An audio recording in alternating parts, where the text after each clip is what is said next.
Good evening, very warm welcome and greetings on behalf of the Inner Space team. And the subject today, we're going to be hearing from Dr. Dusha and the topic of thriving amidst challenges. Why is this happening for me? This for me becomes very, very fascinating. Normally the victim mindset, why is it happening to me? I love this quote by Nelson Mandela. Do not judge me by my success. Judge me by how many times I fell down and got back up again. It's quite moving understanding the story behind Nelson Mandela and his life. And you may know this one. Life isn't about waiting for the storm to pass. It's about learning how to dance in the rain. That was Vivian Green. So this subject, I can't think of a better speaker for this. I had the pleasure of having Dusha in Cambridge a few times a year. She's background is in maths and computer science, working at the Anglia-Ruskin University here. And she really has been a great person to have around when situations happen. She rather deals with things really in such a beautiful way. I learned a lot. She's a meditator for more than 20 years and very passionate about this connection between quality of life and the mindset that we have. So yes, we're all on a journey and we can all learn a lot from each other. And today this is interactive and that you're very welcome to type in the chat. We would love to bring in your comments and questions as we go through. But first we'll be hearing from Dusha. So I'd like to extend a warm welcome on behalf of everyone and the team. Good evening. It'd be great to hear your thoughts on this. Hello, everyone. Thank you, Sarah, for the introduction. So we have a challenging talk. Definitely very popular talk because we are facing more and more challenging life as time passes. So let's see, how can we thrive in those challenging times? So first of all, I would like to clarify what we really experience as a challenge. What is a challenge? So when we were learning how to read and we haven't learned yet, and somebody asked us to read something, it was very challenging, wasn't it? Because nobody was born with that skill, was it? So we needed to learn how to read. And when we were learning, it was challenging. But when we learned how to read, was it challenging? Not anymore. Why? Because we knew how to read. We learned how to read. It wasn't a challenge anymore. And if you are somebody who likes reading, not only is it not a challenge, but it's a pleasure because you like reading. Okay. So what is the difference between a challenge, a situation which is a challenge, a situation that is not a challenge, and enjoyable situation? The difference is the challenge is with when we don't know how to solve a problem, we're experiencing it as a challenge. If we know how to solve it, it's not a challenge. And if we are enjoying doing it, it's enjoyment. So this is what we need to understand right at the very beginning. However, we will also need to address how to thrive in these challenging times also, but also how all this is really happening for me rather than to me, as Sarah explained. So what does it mean if I want to have fewer challenges in life? That means I need to learn. The more I learn, the more the less there will be things that I don't know how to solve, and therefore there will be fewer challenges. But let's embed all these in context now. What is it that we need to learn? We are certainly not talking about learning history, geography, mathematics, computer science. We are not talking about that. We're talking about learning how to be the best I can be in order to become the best I can be. And when I say the best I can be, I don't mean competition. I don't mean competing with others. I mean my own personal best self, my own personal best version of me. That means I reach my potential, to reach my potential. And right now, let's say I'm not at my potential. I don't know about you, but for me, this is certainly true. So I'm right now not at my potential. I am at this stage where I would say is a combination of things that I've learned well. I know they are good and I'm okay with it. I tap myself on the shoulder. I say, well done. Okay. However, I might have picked up some things on the way that are not so good. But again, not blaming myself, because the way we have become, we have become the way we are on the basis of many things. We have started learning through observation, then some perhaps experiences, but how we learned from experiences depended on our perception. But also we learn through education, formal education as well as informal education. So all together we have become the way we are now.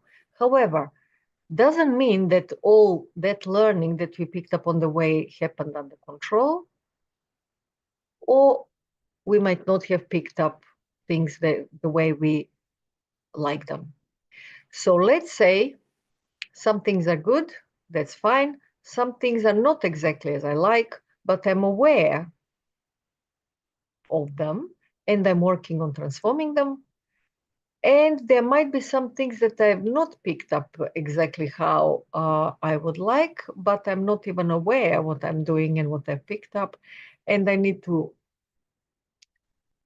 yet discover what they are and then transform.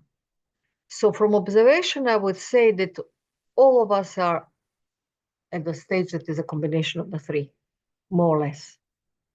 Some closer to the potential, some further potential, that's personal. So I won't go into that. However, more or less, most of us are a combination of the three. So right now, I'm a combination of those three. So I'm right here. And this is my potential. So what needs to happen between these two stages? Here, I know whatever I've learned and up to now. And here, I know everything that I am able to learn.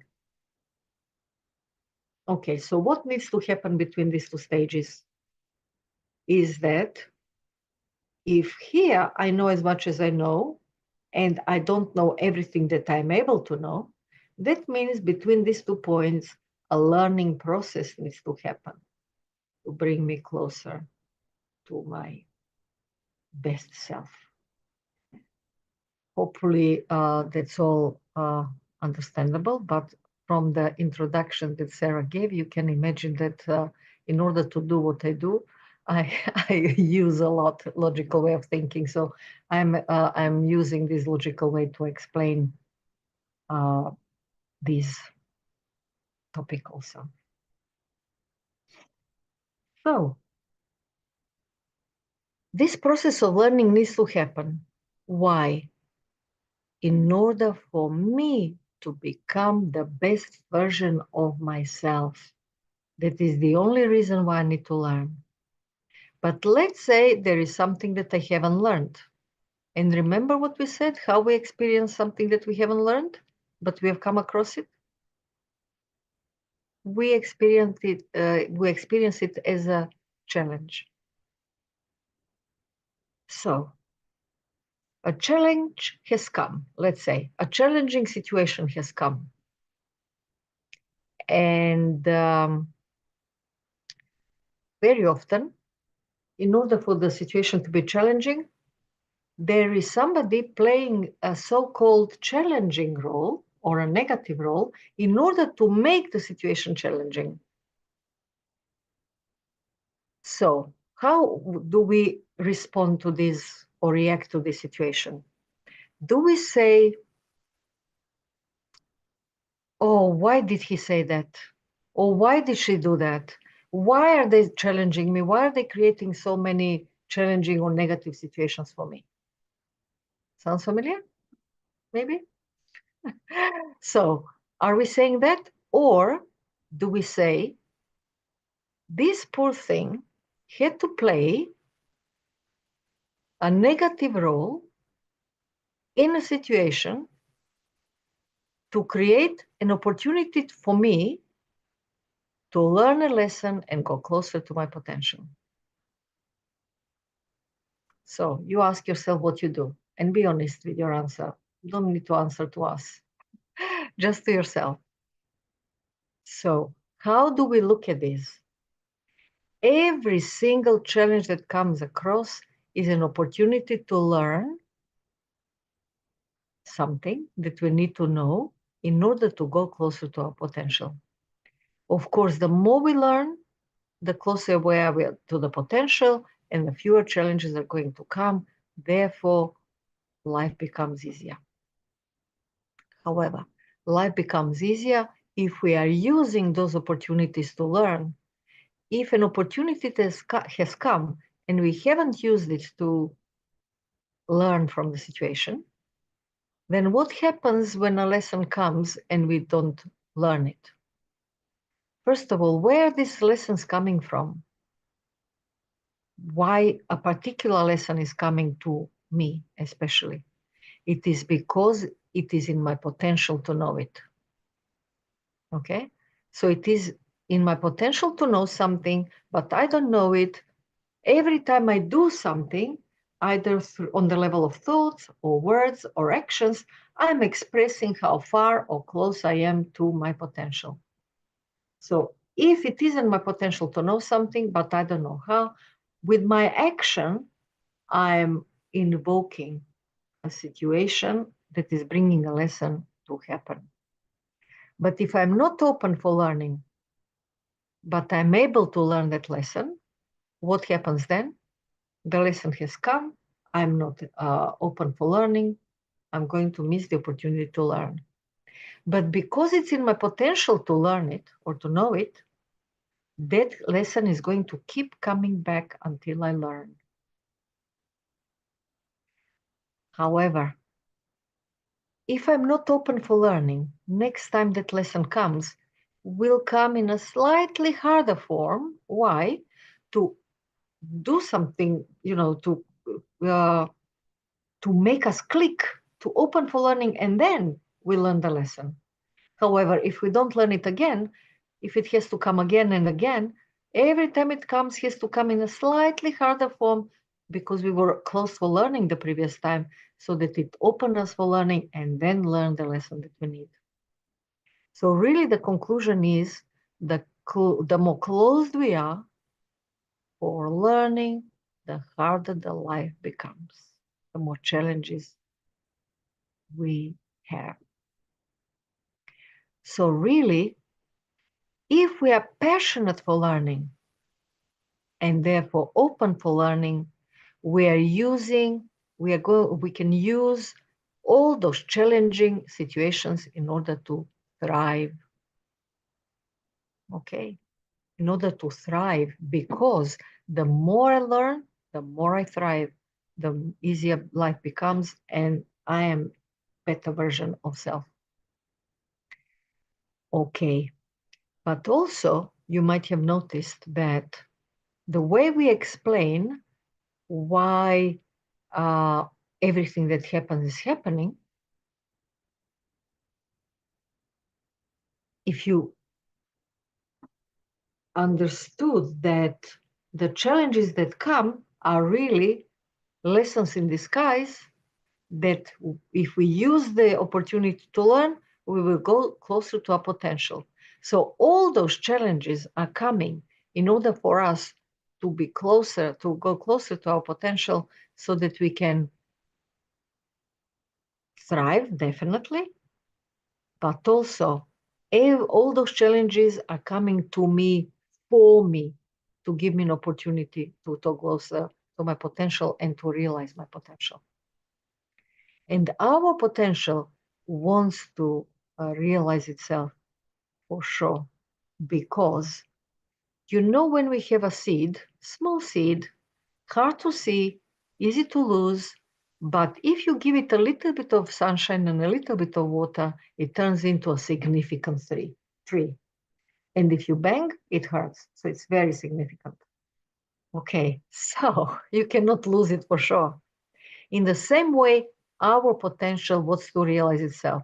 And when I say potential, again, I'll repeat that I don't mean something through the ceiling or something that's not mine or it's somebody else's. No, it's my personal potential. And therefore, I guaranteed can reach it. So my potential is here to realize itself. And this is why it's going to keep bringing me new opportunities for me to learn. But because I know them, I haven't learned them yet. I don't know this. We are going to perhaps experiencing them as challenges, but they're just really opportunities to learn. Okay, so now, hopefully that's all okay, what we have said so far. What we need to realize is that challenges are sometimes more challenging, very challenging. So what I'm going to say is that the closer the person to you that is bringing you a challenge, or the harder it is to get away from that person, the more important lesson they're bringing. So, for example, if somebody creates a challenge for you on the street, okay, something is happening out on the street, you don't know this person, you wave your hand and you walk away. Very easy to get away. Okay. They brought some challenge. We might have learned something from it. We might have not, but it's easy to get away. And then could be somebody we know, or let's say a friend. Okay, so if we want to run away from the challenge they're creating, it is possible, but not as easy, because you might have friends in common and you want to get away, you want to avoid them, but now you're out with the friends that you both know, so it's a little bit becoming more complicated, right? Not impossible, possible, but it's a little bit harder. Let's say it's a neighbor who is bringing the challenge. Okay, I mean, it's possible to get away from them, but that would probably mean selling the house and buying another one. Okay, possible, but not that easy. Or could be, let's say, a colleague. Okay, it's possible to find another job, but not straightforward. A lot of effort needs to be invested. And what about if somebody's in the house, in the family, like children, parents, brothers, sisters, husband, wives? Not that easy. Okay, we can divorce the spouse, but going to court and dividing properties, dividing children is becoming harder and harder. And when it comes to siblings and parents and children, it's impossible. How do you get away from those? So now, hopefully, you will understand. I'll repeat the same statement again. The closer the person to you and the harder it is to get away from them, the more important lesson they're bringing. Okay, that means the situation is such that is holding us there for us to learn. And all happening for me. And when we are open for learning, we learn easily. But having said that, I would like to mention also something else. Majority of the situations that are happening to us are indeed opportunities to learn. So majority, I've just said to underline that word, but everything that happens is definitely a test. What do we need a test for? Even the test we can use for thriving. So the test is there to tell us where we are at. Okay, and what I need to work on. If I have passed the test, I tap myself on the shoulder, well done. That means I'm reaffirming what I've done is good and I should probably respond to the same in the same way in the future. But if I haven't passed the test, if I failed, if it's not the way, if I didn't respond in the way I really like, that is considered as a failed test. However, the test is not there for us to be disappointed when we fail. The test is just indicating what we need to work on. And it's good that they exist because it's good to know where we are at. Because if I'm in Cambridge, but I think I'm in London and I want to go to Wales, how will I be able to work out accurately the way how to get to Wales if I think I'm in London, but I'm in Cambridge? It's not going to work. Okay, this is why we need to welcome the tests even when we fail, because the tests are going to highlight our weaknesses. And this is exactly what I'm going to focus on in the future to transform the weakness into a strength. Because sometimes when we don't get challenges, we think that we know something that we may not know. And it's good to have a test to indicate that we haven't learned something that we don't know yet. So it's always the test, but in most of the cases it's also a lesson. And in some cases, it may be a signpost. So what is the difference between a lesson and a signpost? A lesson indicates that stick here and learn something. There is something here to be learned. The signpost says there is either nothing to learn, or right now, at this moment in life, you are not able to learn this. Okay, and it's time to move on. And these two are mutually exclusive. They cannot be at the same time, because you cannot stick in the situation and try to learn and go away. So you either stay or you go. It's always a test, but in the same time, either a lesson or a signpost. How to make the difference between a lesson and a signpost? I personally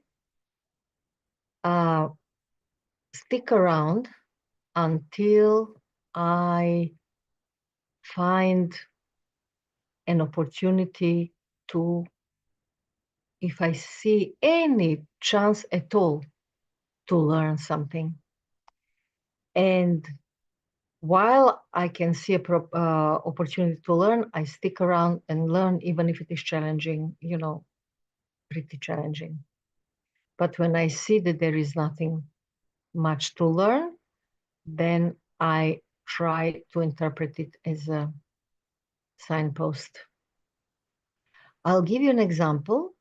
In one of my jobs, I had a colleague who was pretty challenging behavior and not very ethical, I didn't think. And I was having a lot of challenge with that person at work. And I was always huffing and puffing, how I'm going to deal with this person. Until the moment when I asked myself, okay, now you need to distinguish, is this a lesson or a signpost? And the moment I thought that it might be a lesson, changed my mindset. I wasn't complaining anymore, but my vision turned towards finding a virtue that this person has so that to see if there is something I would like to learn. So because my focus changed, immediately I started seeing virtues in that person, even though it was challenging, still challenging. Nothing changed about those challenges. But because I was open for learning at that moment, my eyes opened to spot the virtue. And I did find a virtue. And I said, oh, this is a very useful virtue to have. So I stuck around until I learned at least up to a point. And then I saw, because we were in a team that worked together quite a lot, we spent quite a lot of time together during the day, like 4 or 5 hours in various meetings. And then when I realized that I picked up something from that person that I didn't like, because when your company colors you, because I spent so much time, I picked up something I didn't like, and I said, this may be a sign that this is it.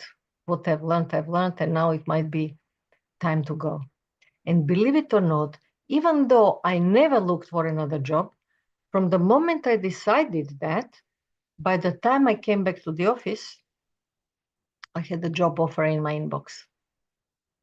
So they found me, I didn't find the job, which was amazing.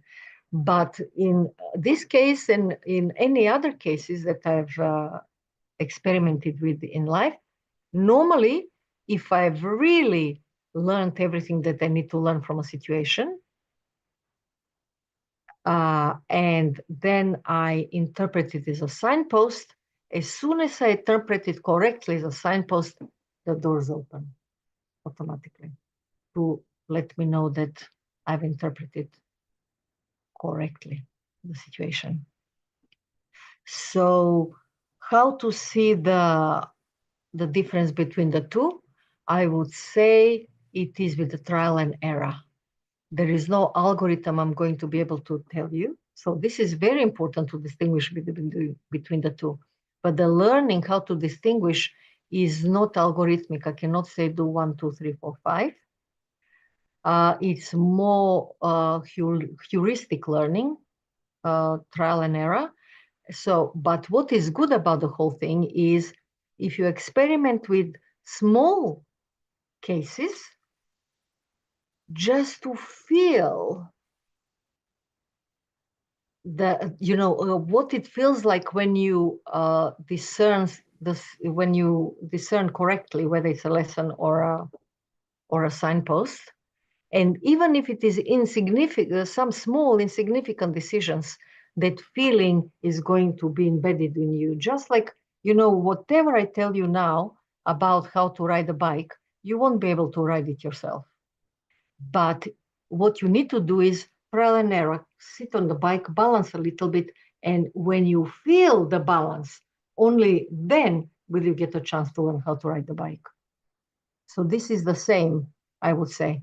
And if you give yourself a few situations like this, every time we discern correctly between the two, we are going to make a big jump up. And it's amazing success. So yes, it is trial and error. We might make mistakes, but every time we get it right, we are going to get that feeling, what it feels like, the difference between the two, and we will jump very quickly towards our potential because we are reading the signs and learning the lessons. So there is a lot I can say, but I would like to see if there is any question or anything that anybody wants me to clarify so far.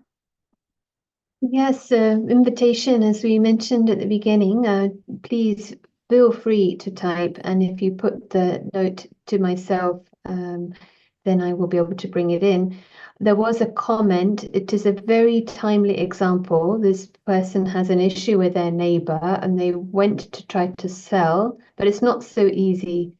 They don't have a direct issue with the neighbor, but they're just lacking the right tone and for the street. So it's interesting that you mentioned it. It's not a question, more of a comment. Yes, so it is worth mentioning that, you know, how when we were talking about how we reached at the way we are now. So, you know, we've picked up all sorts of on the way, but you know, if two people go through the same situation, it depends on their perception, what they're going to experience in the situation and what they're going to pick up from it. And you might have two people in the same situation and one will have a traumatic experience and the other one may not, and vice versa. Okay, so the point is that when from the moment we started this life, we've been picking up things from observation, but perception was this and that way for whatever reason, or the experiences again, depending on our perception. And some of us, well, all of us have had challenges. I'm sure nobody here is with no challenges in life. However, we might have perceived them this and that way, and maybe some of us have had very, very challenging situations in their lives, and that might have left some scar on the way also. So I cannot really judge anybody now for the way they are. That's not our job anyway. But we cannot do it anyway because I have no idea what I would be like had I gone through the same experiences like them. So who knows why that neighbor or whoever it is, challenging person, has a tone they're speaking in. And sometimes, you know, it might not have, not need to be anything terribly serious. It could just be coming from another culture. For example, myself, I can say from my experience that the language or culture that I come from, we really underuse could you, would you, please, thank you. So even though I thought I was polite, I wasn't using too many of those words when I spoke English. And even though I had very good intention and doing good actions, people were not perceiving me in the way I was expressing. So it could be just culture, and it took me some time to learn, definitely. And it was a challenge and a lot of effort invested. But I realized by observation that this was what I wasn't doing right. But they may have not realized, they may not even realize what kind of tone they're using for speaking. So maybe, but the main thing is to, you know, when we criticize them, when we react with anger, all that is sending negative vibrations. When somebody is doing something weak, nobody is doing weak things out of strength, inner strength I'm talking about. When we are behaving in a weak way, that comes from inner weakness. And when we send negative vibration in form of anger or criticism, we are not helping.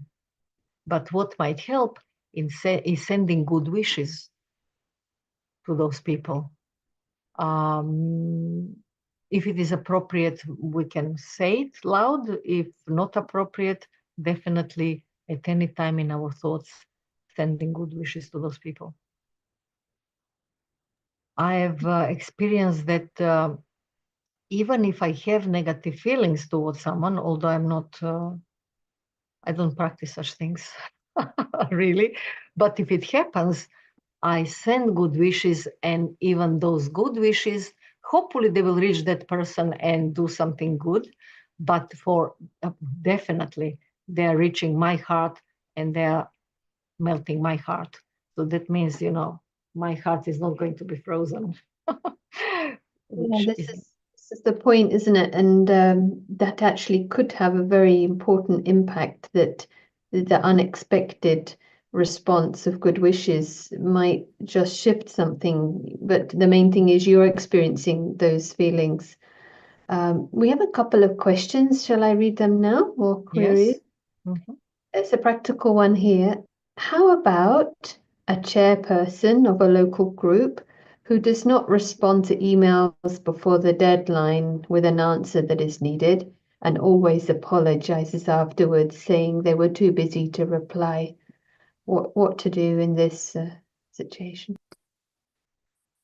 Well, first of all, send good wishes. uh, but I mean, this sounds important, so I think I would approach them in various ways. Maybe in person, maybe another email, but not with perhaps trying to maintain the kind note, polite note, a polite sound of those messages, but perhaps emphasizing and highlighting the importance and the urgency to respond. But these are all practical methods how to put it in practice and how to do it.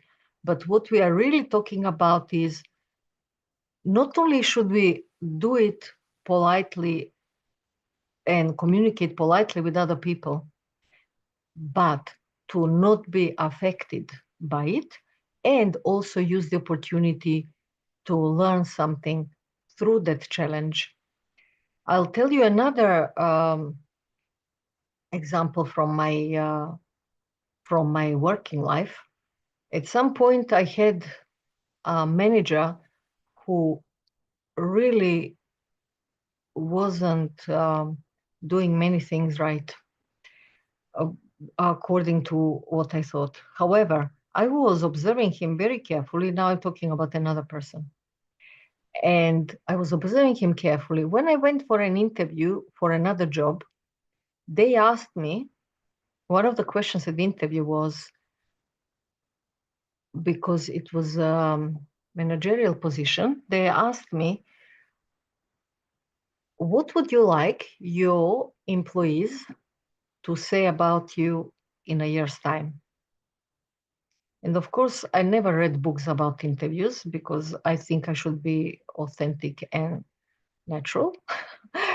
I never prepared how to answer those. However, quickly came to my mind this current manager at the job that I was trying to leave. And I listed everything that was opposite of what he does. And I went on and on and on. And they said, wow, wow, wow, great. Okay, very good. Because I wanted to be the other side, to not be like him. I wanted to do it much better. And it was, they were very happy with that answer. So it was useful that I was observing him. We can always, always learn from everybody. And really, all those people who are bringing us challenges are really our teachers. Hopefully that is. Yeah, it's the department of expectations, and it is very much, especially when it's something logical and someone has a role and there's an expectation of some justice or logic. But it's interesting is the bottom line is not to be affected, and that at least I might write the email, but it not for it to come from the vibration of desperation or kind of begging for the outcome. And sometimes that takes time to get that feeling. So, knowing that it could have a lot more power. But interesting, it'd be interesting to hear the response to that, what the learning might be here. Yes, and also, sorry, Please go also ahead. keeping an eye on whether it's a lesson or a signpost, because life is sending us a lot of signposts, and we should really definitely learn how to read them, because sometimes the lesson is elsewhere and the signpost is pointing us to the next lesson that we need to learn, rather than sticking here and banging the head of the wall. Yeah, I appreciated this. I was just reflecting on my own experience, and because in the job situation, you can walk away. But I was wondering, for me, I feel there was one situation where it was a signpost because I had taken on too much responsibility in a certain relationship, a close family relationship, and it was getting nowhere. So it was more about, I feel the benefit, the solution was to not think about it. The other person had to come up with their solution. I'd been playing my role in a too much and taking away their power. So sometimes maybe it's not physically walking away, but stepping back in the mind. Oh, yeah, Is that yeah. right understanding? Do you want to add anything? No, absolutely. It's not physically walking away. Sometimes we stick there, but we change something, because if something is not working right, I might be doing something wrong. Maybe I need to change my vision. Uh, I change the situations. It depends what the situation is. Maybe it's an opportunity to learn how to say no if I've taken too much without weighing the burden. So there are many, many other opportunities, but that is very specific to the situation. But as long as we are open for learning and be having the power to face really the situation straight in the eye, but also to be able to face ourselves and accept the way we are. This is why it's important to read those tests on the way, the signs, how I'm doing, and do I have any weaknesses. So the tests are okay. Sometimes the people around us are indicating what our weaknesses are, but we need to have open eyes and being honest with ourselves to be able to see what the indication is. And also, it might be worth mentioning that what we see in others can also be very likely a reflection of what we need to work on also. So that is also indicative Yes, of sort of where we are stuck. Yeah. yeah, emerging it in the self, like be the bigger angel, if you like. Someone is asking here, if you don't choose to participate in challenges, would you be shortening your life? Not shortening life, but making it hard.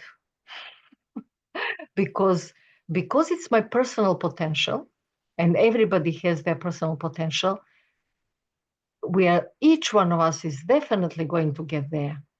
However, we are going to get there in an easy way, and that is through conversations like this, maybe through meditation, through lots of introspection, being open for learning, having an open eye for catching weaknesses, what we need to transform, and all this. This is all easy way.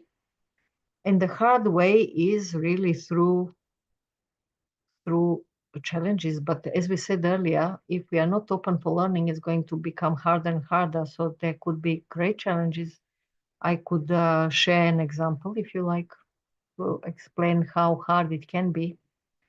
One example that comes to mind, which is quite drastic, is this neural surgeon who was very much into his science. You don't get much more of a science than neural surgery, maybe rocket science in the same category. And he was a very good neural surgeon and very proud of his successes in science. And even though he knew all about how it all works, brain, neurons, nerves, he understood it all how it works. He never connected it with the awareness that we are souls and not just physical beings. However, it was in his potential to be very spiritual. And because he trusted only and being turned towards science only, he wasn't learning from his challenges in life, to that point that one day something drastic had to happen because his potential was very high and he was stuck here, not learning. In order to get there very fast, he had to get meningitis. And when he had meningitis, he fell into coma. And when he fell into coma, his friends, colleagues, neurosurgeons were looking after him, and their comments were that it's very unlikely that he will get out of coma, but even if he does, he'll be like a vegetable. However, during the time when he was in coma, he experienced near-death experience, and this experience really taught him that he is a soul and not the body. He had this very deep realization, and not only did he come back out of coma, but he also managed through some relearning and recovery to get back to normal. And now he's writing books, and he's a bestseller in spirituality. So because this ability of understanding that he is a soul, and because of this ability to write about this so well, but because he was closed for learning, he had to learn it a hard way. So, but he learned it, and this is why he came back, and now he's writing about spirituality. So hopefully that answers the question. We cannot be complacent. Well, we can, but then life becomes harder. I like this, the option to learn from the smaller signals, to start to be a little bit aware, and then life becomes more like this thriving, this option. And be interesting to hear your thoughts about, the greatness of the spiritual, the teachings from spirituality about our truth, that maybe that gives us some strength in order to be able to face, because we are more connected to our tools or the powers. So it's a bit like when there is a lot of light, the dark stands out, or you see the stain more clearly, but you have the strength and the means to sort of remove it. I don't know if you have any thoughts on that. If I understood the question, I mean, of course, when we are worried, when we are angry, when we are greedy, when we are all of that kind, we feel discomfort. And this is really all that these things have in common is that they are darkness. I'm not feeling well. I'm in the darkness. And just like when we want to get rid of darkness, we wouldn't take a bucket and take a bucket by bucket darkness out of the room and throw it out, because it's not going to work, is it? It's not going to be any less darkness in the room if we do that. All we need to do is switch on the light. And that's very easy. What does it mean to switch on the light? For me personally, it means to be aware that I'm a soul. This is the light, switching the light on in my life. That I'm a soul, and that I'm source of love, source of peace, source of happiness. And the only reason why I'm here is to experience myself, i.e., love, peace, and happiness. And really, this is my potential that I need to reach, the potential that I mentioned earlier. So all that I need to learn on the way to my potential is to, on all levels, on the level of words, thoughts, and actions, all that I do is experience and express love, peace, and happiness. And this is exactly what we need to learn on the way. Whatever we are learning is bringing us to that potential, to our potential. Of course, our potential is different, so it will be, different levels of unconditional love, unconditional peace, happiness. It depends on our ability. This is our ability. However, we are all going to reach that. So the more we open, the easier we learn, and the closer we come to this. And can you imagine the world when everybody is aware that we are here in order to experience and express love, peace, and happiness. What would the world be like? Okay, so it's setting a very high vision, isn't it? And when you were sharing, it made me think how good is enemy of the best. And it was interesting. A response in the chat was that they really liked this point of learning to say no. It was quite interesting because we sort of think we should be nice and good and helpful, but they were saying for the last 6 months they learned this from another speaker, and it's been really important for managing the day-to-day relationships in various settings. So perhaps that's when we get caught up with thinking our potential is good, but perhaps without necessarily seeing where it's a signpost or it's a lesson, and that to aim for something very high. And you gave this very beautiful description of the qualities, this love, peace, happiness, but in a full way, not conditional upon circumstance, but something that really transcends us and pulls others. It's almost like we need to keep our eye on that ball. Don't know if what comes up for you with this aspect. yes, we shouldn't worry too much about whether the aim is too high, because we will naturally reach our own potential. And as long as we are open to learn from the challenges that come anyway, then we are going to be learning from it. And the trick is that when we are passionate for learning, we learn much easier and much faster. Okay, because if I by accident touch hot surface, I'm going to instantly learn that I shouldn't touch it anymore because it hurts. And that is because we are passionate about our well-being. In the same way, the more passionate we are for learning, the more easier we are going to go through life. But the trick is that when we are passionate for learning, we are not going to interpret the challenge as a challenge. We are going to interpret it as an opportunity to learn. And remember that example I used earlier when I was experiencing my colleague to be challenging. I was criticizing and complaining all the time, not maybe directly, but within myself. But the moment I wanted to see whether there is something to learn, my mindset changed. I was focusing more on virtues to see if there is anything to learn. So it is really in the mindset what I do.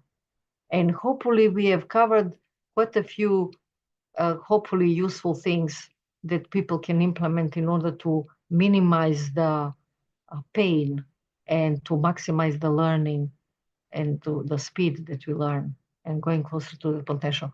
And one thing that I wanted to mention when we speak about potential, when I say high potential, low potential, I don't mean worse or better, not at all. This is something that is different for all of us, but nobody is better, nobody is worse. We are just different, and it's great that we are different, otherwise would be monotonous, I would say, right? So we are different, we're bringing each other opportunity to learn. We should function as a loving society, regardless of what the others are like, because everybody is at their own personal point, and we are here to help and support each other, and so that we can go together, to our individual potentials. It's interesting for some reason in my mind, and it'll be interesting to see if it's connecting for you. One Viktor Frankl quote, and he's a Holocaust survivor, if you don't know. He said, "Life is never made unbearable by circumstances, but only by lack of meaning and purpose."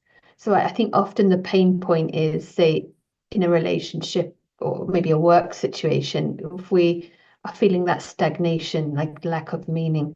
But as soon as you turn that into a learning, what can I learn? There's a whole other energy. There's something growing. And so that's the unbearable parts when we haven't seen the learning point or haven't used it as the right signal. Yes. Um, I've just come back from South Africa. And the other day I was in the prison where Nelson Mandela spent 27 years, I think. The cell was not long enough for him to stretch ever. He spent so many years in such a cell, lying down. He couldn't stretch with his length. He was a tall body anyway. He had a tall body. But regardless, even for an average body, it wasn't wide enough to lie down. So if he used that as an opportunity to achieve something significant, so significant, what are my challenges in comparison with that one? And this was not, the size of the cell was not the most challenging thing. The way they were treated there in the prison, it's very hard to even talk about it, never mind go through it. So, but it's what he had within him. And really, what we give at the moment of a challenge is always what we already have. We can never give what we don't have, connecting to the quote now. So really, if I am ready to criticize, to get upset, to get angry, that means that I have those buttons. So all I need to do is really switch the light on and get rid of those buttons, because buttons are there to be pressed. If I have them, sooner or later, somebody will press them. It's a nice guarantee of life, isn't it? Someone's asking a question, maybe it could be a final reflection, and after some meditation, it's so rich, the subject. And as you say, I hope there's been some practical points, because it's really, as you say, it's to feel it, like riding the bike, to experiment. And that's really the kind of the power. But I really appreciate these examples. This final question, can we say a challenge comes to shift me out of my comfort zone to align with truth? Yes, we could say that, even though we might not be in the comfort zone, challenges will be coming because we are not at the potential yet. So whether we are at the comfort zone or not comfort zone, challenges will come to bring us to our potential. And the more ready we are to get out of that comfort zone, the easier we will learn and faster we will grow, I would say.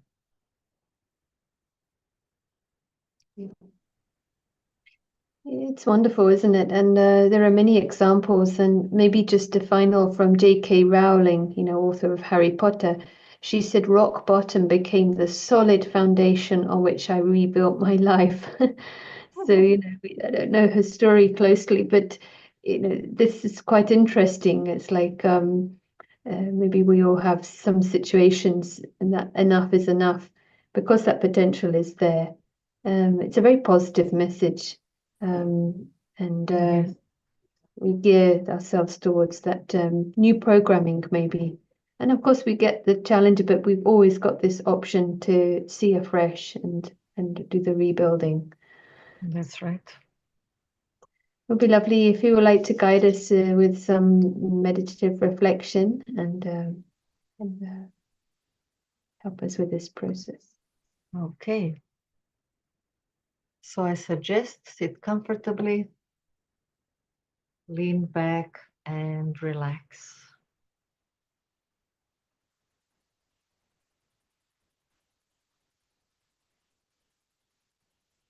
And now we withdraw our attention from the physical surroundings and take it within.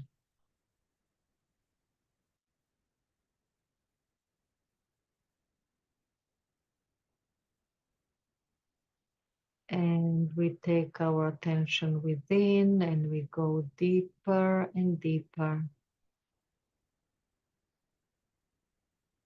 We visualize our journey within. And we continue deeper until we get to that point of absolute silence.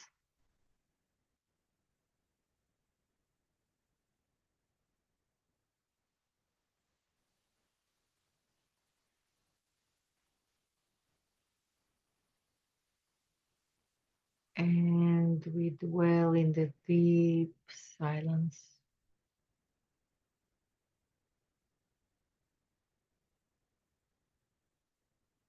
Experiencing silence, experiencing peace that comes with deep silence.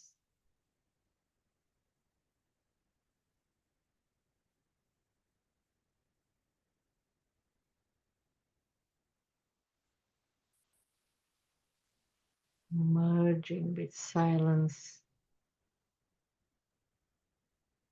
becoming silence.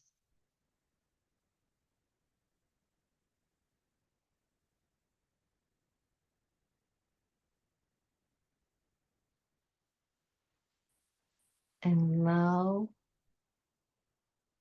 in this state of silence, we get in touch with our authentic self.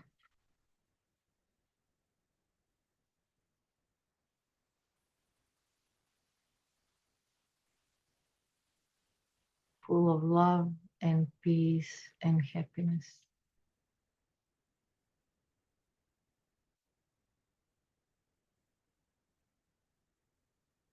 And becoming aware that all the situations that we're experiencing in form of challenges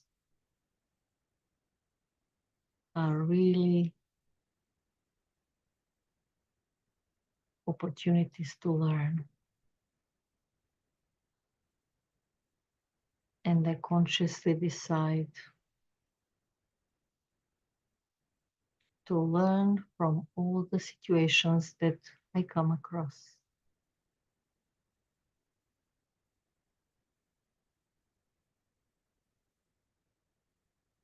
While being aware that all that those opportunities for learning are bringing is really an opportunity to go closer to my potential, to my best self,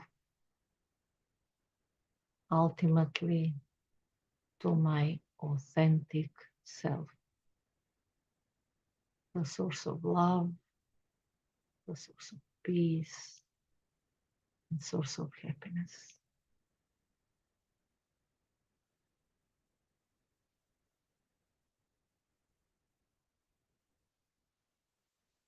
And with this awareness, while maintaining a state of silence within, we gently bring our attention back to the physical environment.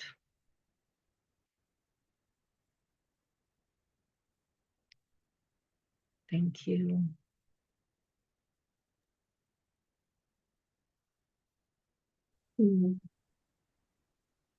Very nice, because it is something extremely simple. And as you said, we already are that, we already have that. No one can take it away. It's just fulfilling. So I think you really gave us a taste of that. Everyone on this call, we all have so much power, and just, whatever we're doing, we're kind of giving signals to others of their power. And so never underestimate these small acts, but also the learning that comes from that micro experience to also apply it in life, in all the situations. So yeah, it's a dynamic learning workshop, isn't it? Yeah. Life is a workshop. Free of charge. Yeah. We will be posting this recording on YouTube. There is also a retreat which will be hosted by Cambridge Inner Space just after Christmas. The opportunity of renewal, new year, new intention, but we also need little power maybe to put into practice our best intentions. So this retreat is geared towards that realization of this beautiful truth. And So maybe building on some of these ideas. There was lots of appreciation in the chat, and yeah, thank you for bringing also this rationality, logic, and step-by-step approach, which we can easily apply and remember. Quite a nice bridging role you have of bringing this method into spirituality. I'll be very happy if it was useful. So, thanks again to Dusha, to everyone for joining, and we'll be meeting again soon. There'll be some more activities we'll be posting next year, talks-wise. And of course, Dusha will also be sometimes in Cambridge if you want to come. So until next time, thank you. Enjoy.